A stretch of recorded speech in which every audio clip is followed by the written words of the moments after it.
I'm Suzanne Murdoch, MD and co-founder of the Hobbies, and welcome to Series 4 of the Powering Productivity podcast.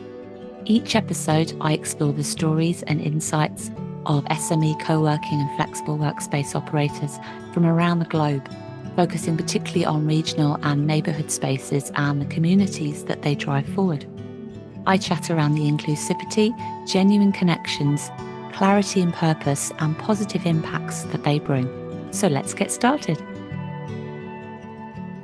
Welcome back to the podcast for micro business leaders and neighbourhood co-working operators who really want to lead with heart, stay people first, and build thriving values-led businesses. So if this is your first listen or you've been with us for a while, you're very welcome. Today, I'm joined by someone whose journey truly captures this. My guest is Maria do Ceu Bastos, co-founder of Nowhere Desk in northern Portugal. Maria has transformed an old stone house into a rural co-working and co-living hub, whilst also leading the European Rural Co-working Project, part of the European Co-working Assembly, and volunteering with Rural Move to champion vibrant, sustainable communities. So her path into co-working is anything but typical. She began as a legal and technical translator. And then when AI began reshaping that world, she chose to reinvent herself in Arcos de Valdevez. Today, she's not only building a hub, but also very much pushing for systematic change, from presenting the demands of rural communities at the Portuguese Parliament to weaving in education, sustainability, and also the inner development goals. So, in this conversation, we'll be exploring the realities of rural co working, what it takes to create community and possibility beyond big cities, how resilience looks when growth is slow, steady, but deeply personal, and why small hubs like Maria's are really essential in helping people navigate reskilling, well-being, and hope, yes, in a rapidly changing world. So welcome, Maria. Lovely to have you here. Thank you so much. Yes. Thank you for having me. It's a Lovely. pleasure. You're very welcome. So, Maria, tell us a little bit about your story in the context of how you came into co-working. Yes. So I've been freelance translator of my life. And so very much acquainted with the realities of isolation. It was mostly me alone behind a computer. Um, when my sons left home, I decided to move to a rural area. And when I arrived here, I realized how much potential the rural world has, like nature, space, communities.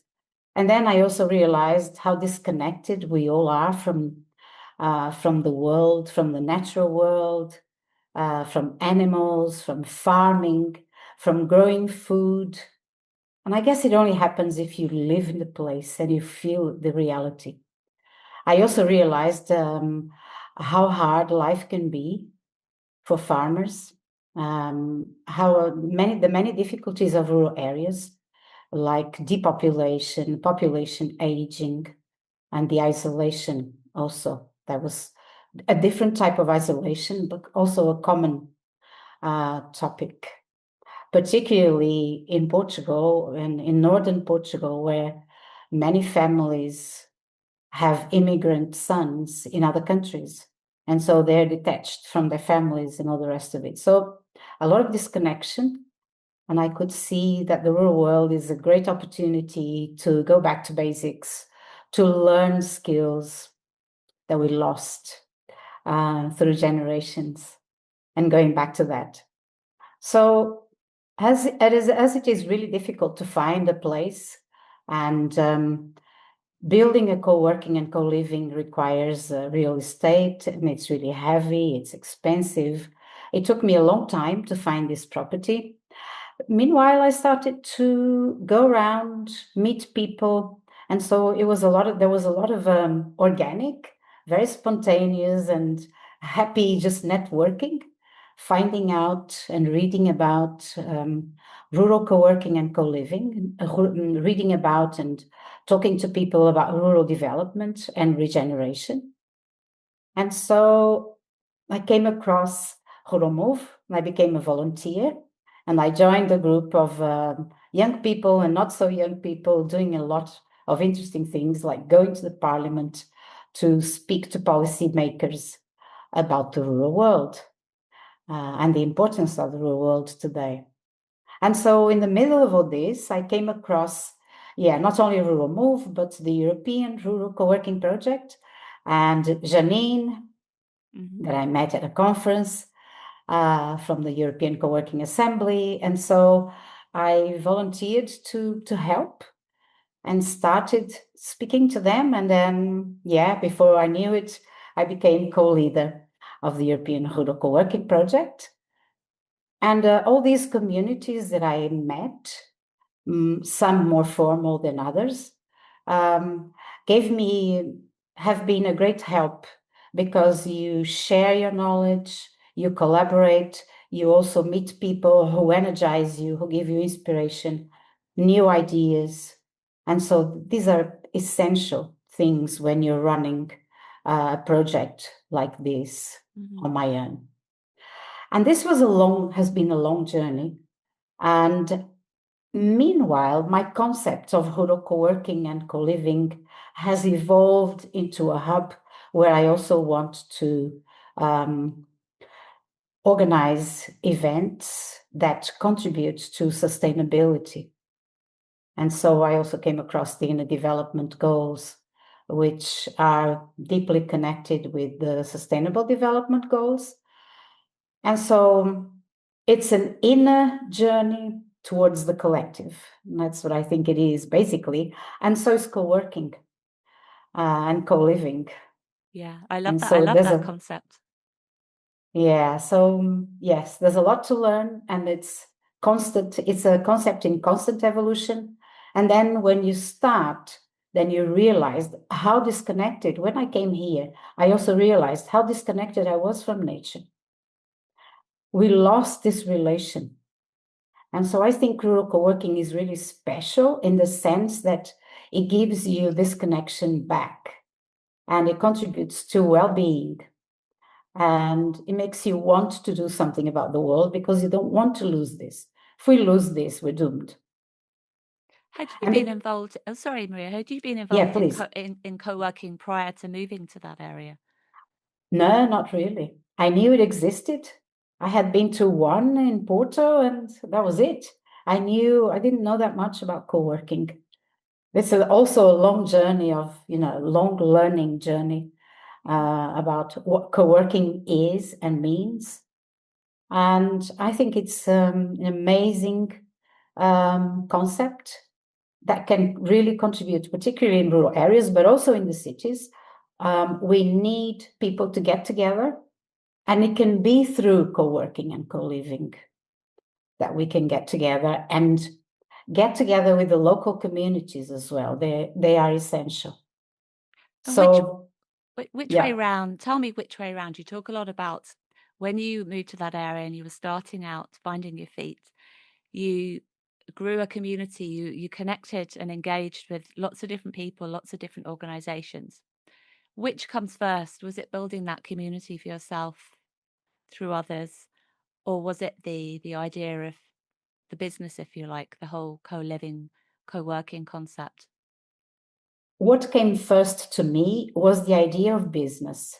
But really, what happened in the end was that the community and all that took over. And then I had to sort of, try and fit the business into that.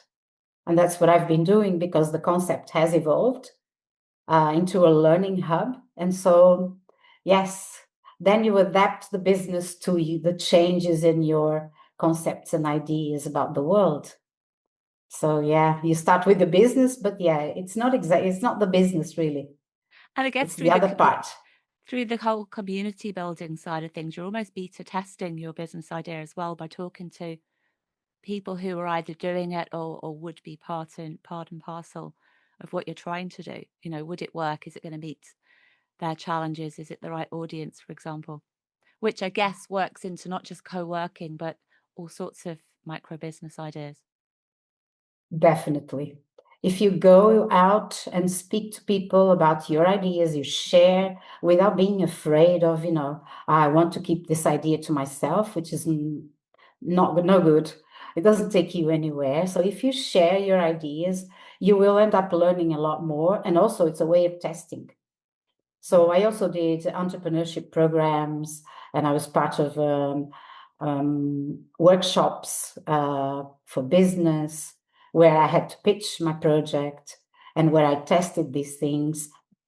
And then it also evolved by me being here. And I think being in a rural area is different. It changes you. Yeah. And you're living the Yeah, experience, aren't you? You're actually feeling it. So you have definitely. real world experience about how you're helping others as well. Yes, it's really good because then you go out into your community and try to connect with people.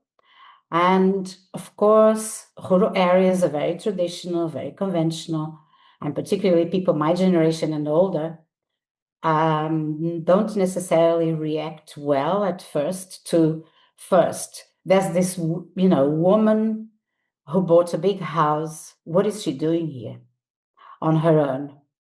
Sort of first thing. So they think, let's keep an eye on her. What is going on here? What is she doing? They don't mean badly, but I bet they thought, yeah, aren't you afraid of being here?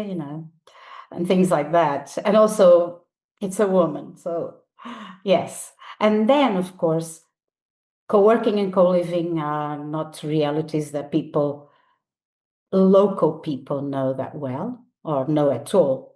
A lot of them. So you need to approach it with care. No good going on saying, I have co-working and co-living to the lady who comes and helps me doing farming work. And for her, it's a completely different world. But she understands the concept of solidarity, the feeling of that I can help her. She comes on Fridays. I always make a point of cooking lunch for both of us and we eat together. And I know she lives alone. Her children are immigrants in Canada and the United States, so they're far away. And I make a point of making sure I know how she is. And if I know she's not okay, I just go up. She lives up the road. I just check on her.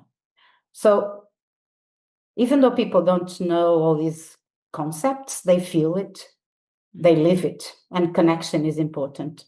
And so after a while, people open up to you and they start helping you and they like the idea and they see people coming here and they see foreigners coming here and they think, well, yeah, this can be interesting. It's nice. There are people here and even neighbors. And the other day, a neighbor said, there's so much life in that house. And it's just you only at the moment, it's just you living there, but there are events, there are things happening. And so, yes, so it's an interesting process. Isn't that lovely? Because you really It are is. encapsulating that whole sense of belonging and Yeah. bringing people together. No, I love that. So if we move on, I guess, to the nuts and bolts of how when you've bought this big stone house, what are the next steps? What are the challenges and opportunities that you've gone through so far? Yes.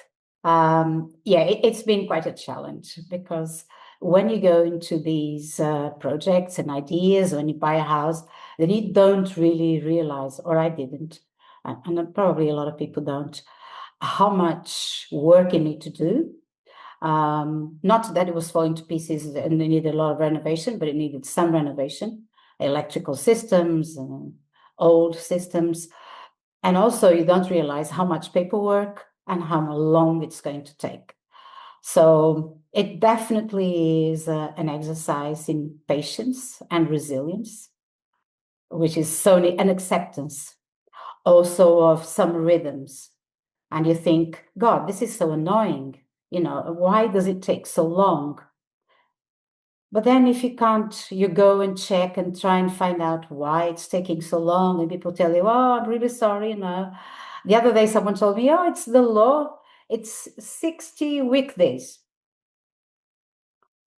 And I thought to myself, who on earth wrote that law? Is it nature's law, some law of physics that, It's 60 weekdays, even though everything is in order. So bureaucracy is a big challenge. I guess everywhere and here, governments are trying to take measures to reduce bureaucracy, but there's still a big wall of paperwork, of digital platforms and then papers at the same time. And so it takes a while. So this was a huge exercise in patience and resilience and acceptance. And also, but then in the end, you realize that because it is slower than you think, you probably end up working better and doing a better job at renovating and doing things because you're here, you feel the atmosphere, you feel the house, you feel what needs to be changed, what works, what doesn't work. It's a very interesting process, but yeah, it is challenging and sometimes even emotionally not an easy one. So paperwork, limited resources, renovation, labor shortage, cost of renovation are big challenges. Yes. What about the whole funding side of things? Funding is another hurdle in the process. There are funding opportunities, but the whole thing is so complex. And then again, you go against a huge amount of bureaucracy. You will need an agency or a consultant to take care of applications for a certain percentage, for example. And it takes forever. Is this And I've heard. is this for the physical space itself or for perhaps more of the community events and nurturing side? It's more for the community events inside than the physical space itself, but it can be as well. Mm-hmm. There are different kinds of funding applications. I've been looking into it, but I haven't been very successful. So everything has been done on my resources, which are limited. It's another challenge. Yeah, Yes. especially if everything's dragging out for a long time and you can't Yeah. you can't build your community to get that Yes. cash flow coming in. Exactly. Yes. So that is a big challenge. Yeah. Definitely. And Yes. I guess it's also very different depending on each location as well. So whether it's a different country, a different city and councils, municipality, Yeah, it all of the varies. all the funding opportunities are very different, and then the whole paperwork system to go with that would vary as well. That's what we found. Yes. But funding tends to be more advantageous for low density territories. It's what we call them, what we call rural areas with not many inhabitants. And it's more favorable. But yes, the paperwork is, and then managing that after in the process afterwards, everybody says it's really difficult. Yes. So And for then the moment, if we move on to more the education, reskilling and AI side of things, I know when we spoke previously, we were chatting around turning your co-living space into more of an educational space. So carpentry, horticulture, that side of things. Tell me about your vision for that and who you think it will attract and really help? yes, when I started this process, AI had just appeared, but we had no idea what was going to happen, and the development of AI was really fast, and so much so that today, for example, translators are losing their jobs already. And when I started, my idea was, okay, agriculture is really important. Growing food sustainably is really important. And we are all divorced or disconnected from food production. We tend to go to a supermarket. Oh, I need tomatoes. It can be December, we go to a supermarket and get tomatoes. We have no idea how bad it can be, being grown out of season. And if it's not organic, even more so, it will be full of pesticides. We have no idea how badly paid the farmer was. And so we are disconnected from all this. So at first, my idea was, okay, yeah, I want to put this together with sustainability and organic farming, growing my own vegetables, building a community that grows vegetables, produces food, cooks it, and grow local food and in season. It's also a learning process. Mhm. You know, if I want to have tomatoes in December, I can can them, I can preserve them, and I don't need to go and buy some strange things with no taste, because in the winter they have no taste. So my first thing was, okay, sustainability, farming is really important. The world is changing. We need to do something about this. Then AI came into the process, and simultaneously I started to lose my work as a translator, and I could see that happening in the whole community of translators. Um, and then one day it struck me that maybe even for co-working, it will be difficult to get clients, customers, um, remote workers or any type of worker, digital workers, because they might lose their jobs too. For example, The Economist recently referred that for advertising and marketing, AI would do 80% of the work. So Yeah. if it is, and it's possible, right? So if all these people lose their jobs, what are we going to do? And I can already see young people looking a bit lost. Also, people my generation and younger looking a bit, translators, for example, scrambling to reskill and think, what am I going to do now? Also, because we have been divorced from manual work and even from movement. And so I thought, okay, I think this can be a place where we learn how to do things that we lost, like growing food, composting, carpentry. I mean, I need to learn a few things as well. I've learned a few things because there's a very nice carpenter in the village, and I've spoken to him about coming and doing workshops. We need to, if we can't find people to do things, some of them we need to do ourselves. And we are all divorced from this as well. We got used to all these digital jobs, computer jobs, etc. So I think my center, my hub could be at the intersection of traditional knowledge and technology and different kinds and technical approaches. So, and I think young people will need to reskill, definitely. We cannot see exactly, I try to keep up a lot with what is happening with AI, but it seems to be a consensus that a lot of people are going to lose their jobs. And so Yeah. we will need to find a way out of this.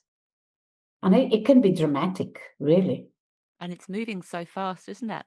And almost trying to find that bridge, if you like, between AI and people losing their jobs and navigating that path forward, even before you think about crafts and agriculture and all those sorts of things. It's almost building their confidence up again and getting that clarity so that they know which way to move forward, especially It's perhaps more our age, where you've been doing something for so long and then this thunderbolt hits you, which is known as AI, and it just throws you, and it can throw you completely and lots of different things about you.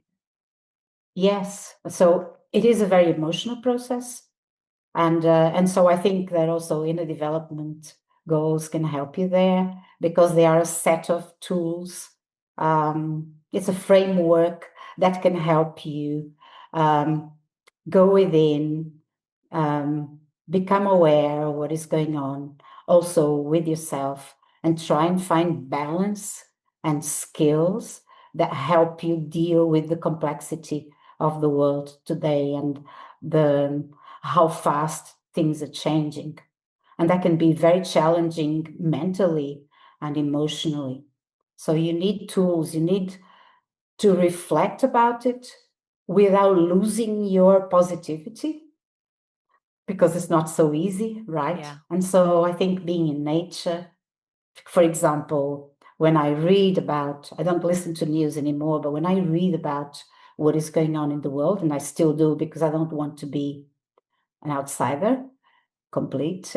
When after that, when I go into the garden and grow my vegetables and go for walks, the world seems to be a stable place. So it helps me get a balance and be positive, you know. I think it's almost like a coping mechanism, isn't it? So you need Yeah, to we need that building framework to get that clarity, the confidence to move forward. But we also need yes, to understand what triggers us and then have like a coping mechanism, like your yeah, gardening or your carpentry, for example, to many really others. give you that resilience and feel more rooted. Yeah, and I think preparation for the future is essential. So it's changing so much that we need to look into that. And so I would like my hub, I would like to bring people here, experts in different areas who can help us deal with this. And I think a lot of people are already facing, and many more will be facing mental, emotional challenges, and also, living challenges because they will lose their jobs. And that Yeah. can be pretty awful. Yes. And being on So, your own is obviously going to be very lonely if you're going through that. But if you've somewhere like your co-living, co-working hub and other people are going through that with you, then you've got those shared experiences, you've got the emotional network, so you can lean on each other. It's a yeah, completely different story then. definitely.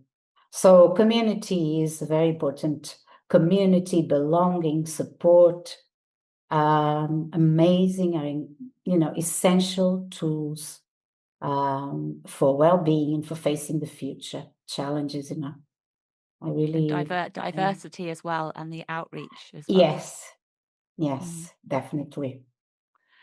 What about when we talk about the invisible load holding space as a micro business owner or a rural co-working operator? What does that mean to you, the invisible load, and you holding so much inside you for others? Yeah, it is an emotional process as well. And sometimes you feel discouraged when you have, all these hurdles and delays and difficulties and challenges. You might feel discouraged. And so your community, your family, the people around you can be a support line for all these. But you need to also learn to ask for help and admit that you're vulnerable as well and you also need help. You're a human being, you're not Wonder Woman. Nobody is. So, yes, there is an invisible load emotionally, financially, and mentally, of course, because I wear so many hats. I Mm-hmm. still do some translation work, I do training. I need to look after my cats and dog and the plants and watering and the community and the networks I belong to and the family and friends. And so there are so many things you do that it's also, um, takes a lot of resilience to do that. But it also takes humility, as I was saying, facing the fact that you're vulnerable, that you need help, and it's community again, and it's connection with other people that will help you and give you your strength as well. When I go to these events with other people in my communities, I find a lot of support and I find a lot of inspiration because you realize you're not alone. Yeah. Challenges are different, but there are similarities, and so that really helps you And going. also and recognizing that we're holding a lot. I think a lot of us are guilty of not even recognizing how much we're holding inside of us, and Yes, the physical toll that that can take as well. yes, but then if you don't tell people, they are not supposed to guess either. So yes, as I was saying, yes, asking for help Mm-hmm. when you need, which is not easy either. Not always is an easy thing to do. Say, help. I need. I need someone to. Tell us about the networks and the community that you return to. So you've got the European Co-working Assembly, and you work with the creative co-working projects as well. European Creative Hubs Network. Yes, I'm also a yes. member of Ruromove, and now the IDG community. Wow. And and also an informal community of co-working and co-living hubs in the north of Portugal, in the Minho region where I am, and Galicia, where we have Ansel and Sende doing an amazing job. And also they are wonderful people willing to share, to help. It's really, and Dinamo 10 in Viana do Castelo, Quinta da Quinhas in Vila Praia de Âncora. They are people I met very early on, and they've been my support. One of these days, they're bringing their people here as well to spend a day, because we're not that far from each other. Yes, so there are, amazing people. The European Rural Co-working Project with Janine and the European Co-working Assembly, Janine, and also Bernie Mitchell, who's in Vigo and is always also there to support.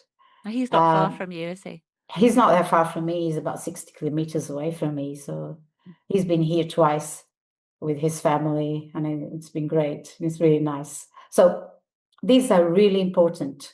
They are essential networks and community.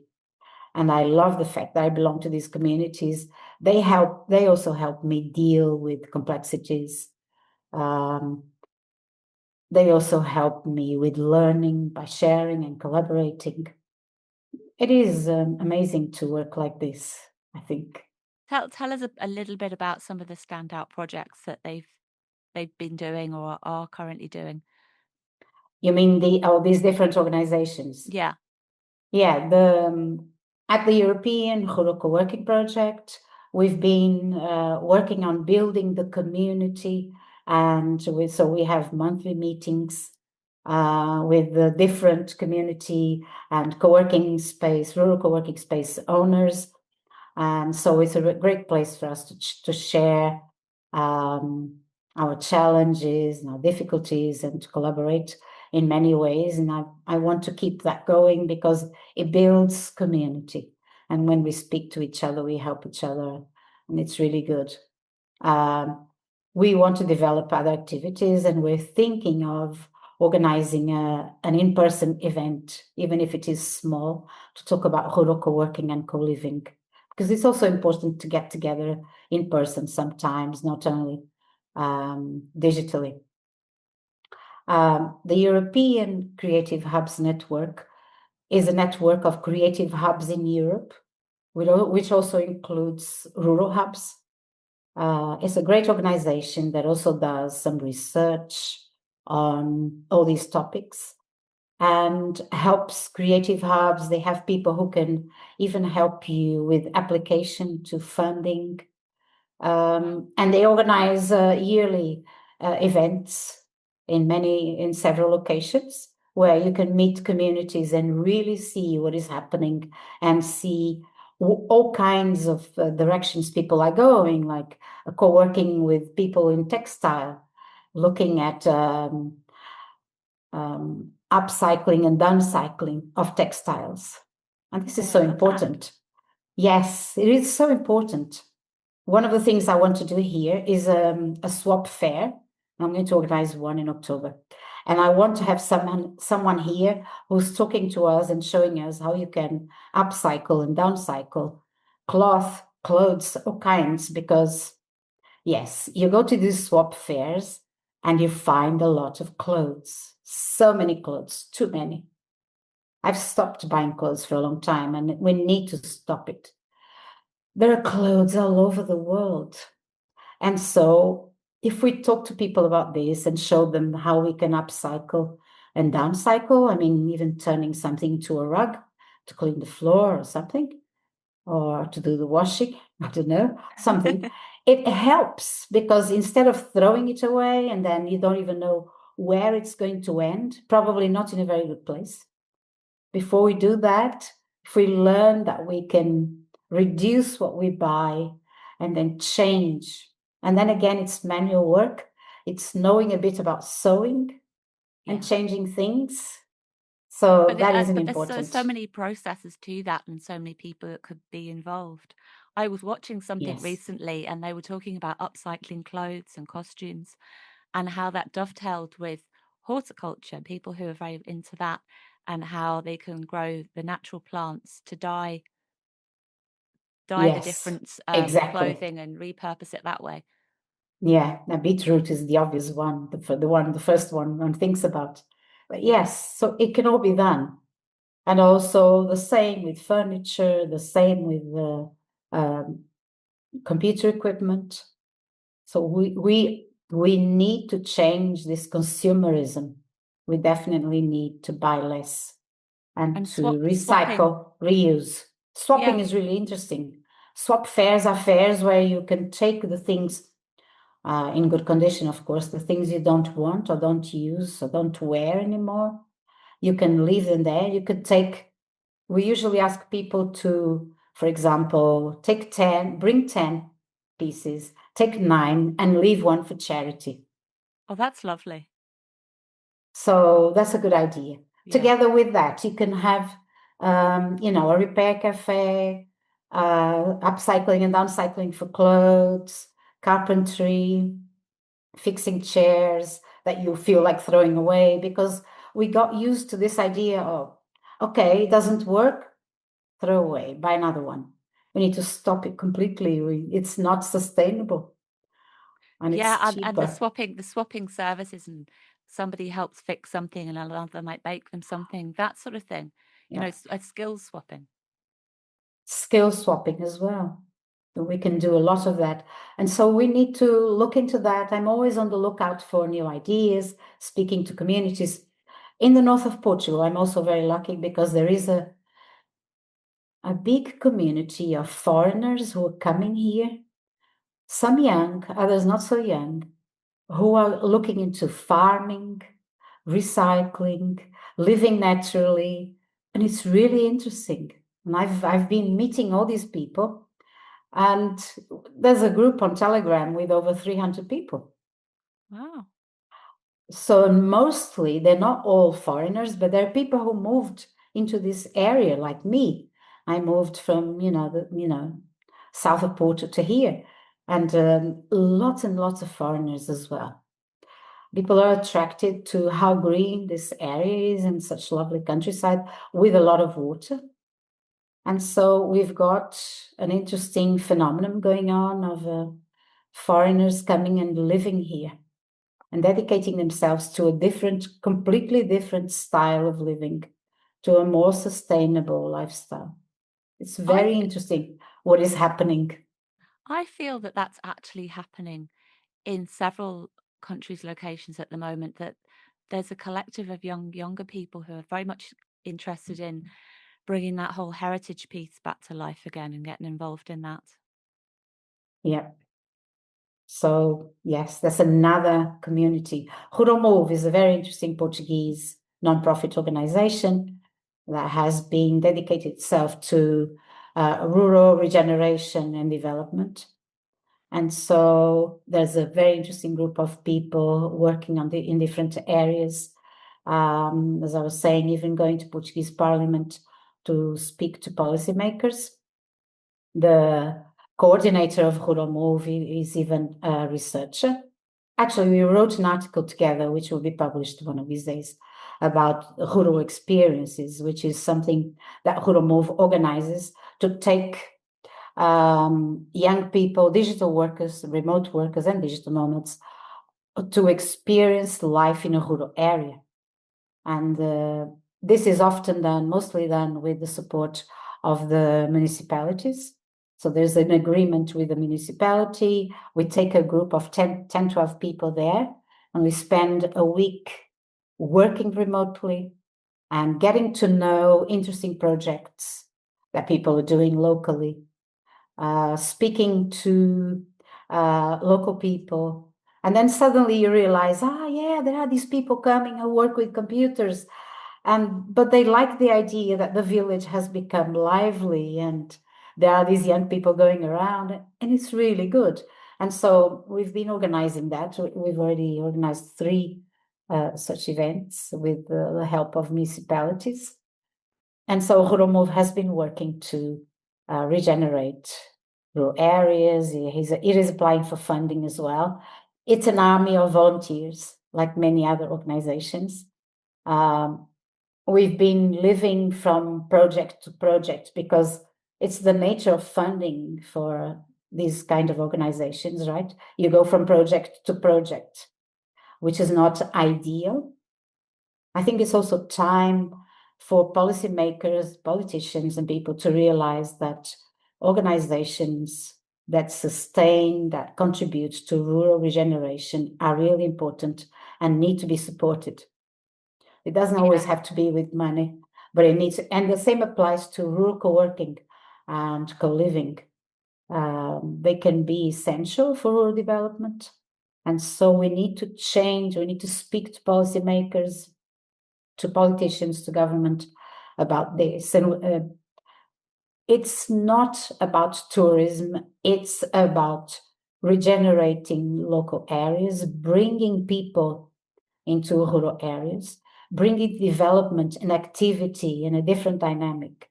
Because people think, yeah, you go to a rural area, you're completely detached and disconnected from the world. It's not true. You can actually be quite connected.